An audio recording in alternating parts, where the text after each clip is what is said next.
Olá, todas e todos vocês. Bom falar com vocês de novo nesse vídeo. Hoje eu quero conversar sobre algo importante. Vocês sabem que eu descobri que no Brasil tinha ditadura militar quando eu tinha 12 anos, porque eu encontrei na biblioteca da Casa Paroquial um livro editado pela editora Vozes chamado Brasil Nunca Mais. Era um livro com diferentes e vários relatos de tortura praticado pelo Estado brasileiro, pelos governos militares, no período da ditadura militar que durou 21 anos. Eu fiquei chocado com aquilo e descobri que no Brasil houve uma ditadura. Isso porque na escola essa realidade não era contada. Então livros circulavam contando essa história que a imprensa e as escolas buscavam esconder das pessoas, esconder das crianças das novas gerações. Bom, mais tarde, quando eu já estudei a ditadura militar, principalmente quando eu estudei a história da música popular brasileira, a ditadura já era representada como um fato passado, como se a ditadura militar fosse um hiato na história do Brasil, sem qualquer vínculo com a história anterior a ela e sem qualquer vínculo com a história posterior a ela. Nada pode ser mais mentiroso. A ditadura militar no Brasil ela tem relação com o que aconteceu com Getúlio Vargas, com a formação do povo brasileiro até ali, e aí envolve a própria escravidão de negros, que moveu a economia do Brasil por séculos, e a ditadura tem a ver com o que aconteceu depois dela, com o processo de redemocratização. As forças políticas e econômicas que deram o golpe na democracia em 64 e que estimularam e garantiram a ditadura militar, essas forças políticas e econômicas nunca pararam de operar. E naquela época, em 64, essas forças políticas usaram o discurso da corrupção para dizer que estavam dando um golpe sobre um governo corrupto. O discurso era o mesmo, era o discurso da corrupção. Entretanto, quando a ditadura foi instalada, a corrupção não parou.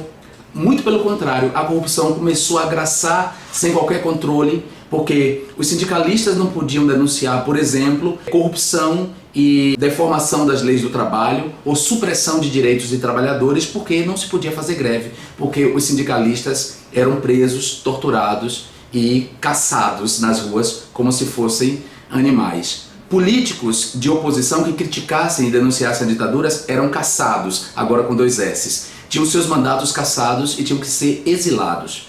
A juventude teve que resistir naquela época, porque as liberdades foram suprimidas. E a própria imprensa, que apoiou a ditadura militar, que apoiou o golpe, também sofreu depois, porque a censura se abateu sobre a imprensa.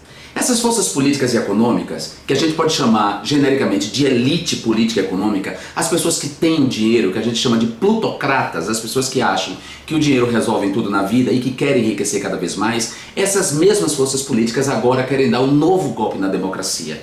Querem destituir um governo democraticamente eleito. Nós temos críticas a esse governo, mas criticar um governo não implica em derrubar o governo para satisfazer os apetites vorazes dessa plutocracia, desses ricos, dessas forças políticas e econômicas. E agora, de novo, o discurso da corrupção aparece como uma espécie de sabão para lavar o que está por trás desse golpe. E mais uma vez, a imprensa, como naquela época, volta a apoiar os golpistas. O Estado de São Paulo, por exemplo, fez um editorial que eu considero criminoso e grave. Um editorial em que ele busca criminalizar os movimentos sociais de esquerda e pede a prisão de Guilherme Boulos, que é líder do MTST, o Movimento de Trabalhadores Sem Teto. Quer dizer, o líder de um movimento que reclama pelo direito à moradia é tratado como um criminoso por esse jornal que apoia um golpe contra a democracia tocado por corruptos que enfrentam processos na justiça, porque verdade seja dita. O golpe que aparece com a máscara do impeachment é tocado por políticos que são conhecidos corruptos, que enfrentam processos na justiça. Um deles é o presidente da Câmara, Eduardo Cunha, que é réu no STF por crime de corrupção, lavagem de dinheiro e evasão de divisas. Isso sem falar nos outros que apoiam ele e que conduzem o processo do impeachment. Eu quero dizer uma coisa para vocês. Esse sabão chamado corrupção, e nós somos todos contra a corrupção, mas somos contra a corrupção de verdade, não contra a corrupção de uns apenas, não a corrupção para justificar um golpe sobre a democracia. Queremos um enfrentamento real da corrupção.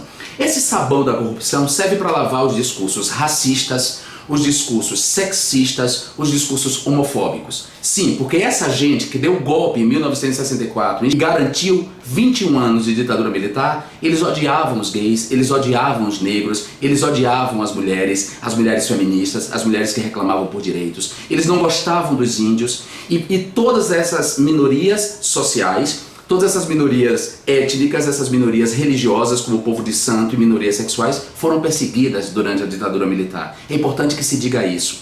E se houve uma resistência, é porque essas pessoas se organizaram politicamente para resistir à ditadura militar.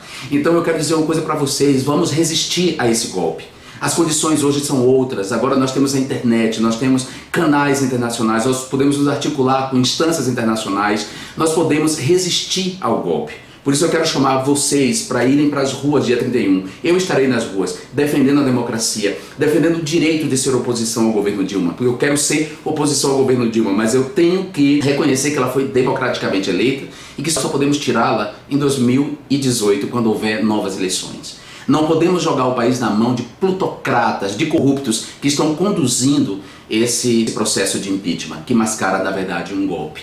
Gente, vamos para as ruas dia 31, vamos defender a democracia. A democracia é o que a gente tem de melhor, é a possibilidade de você divergir politicamente, a possibilidade das minorias terem voz, dos direitos dos gays serem respeitados, porque se eles triunfarem, se o golpe triunfar, toda a agenda conservadora será aprovada aqui, porque eles terão maioria, eles tripudiarão sobre nós, eles aprovarão o Estatuto do Nascituro, aprovarão o Estatuto das Famílias, aprovarão a PEC 215, que é contra os povos indígenas, ou seja, será um tempo de horror. E será um tempo de horror maior porque haverá resistência, se eles vencerem e o golpe for dado, haverá resistências. E nós sabemos como as polícias costumam agir com os movimentos de esquerda e com os mais pobres. Nós sabemos como a polícia age com a população preta e pobre da periferia. E como ela vai agir com os movimentos sociais que resistirem a esse golpe.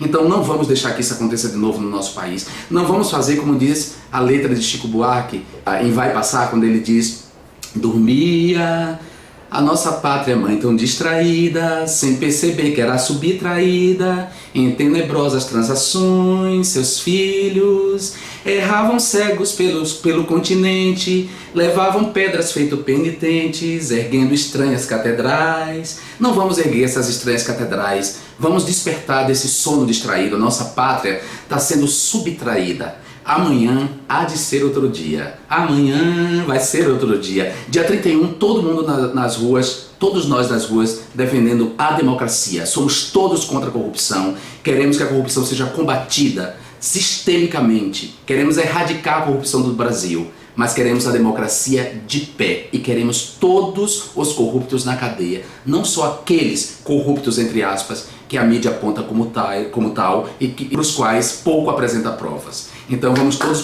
para as ruas dia 31 lutar pela nossa democracia. Um abraço para todos vocês.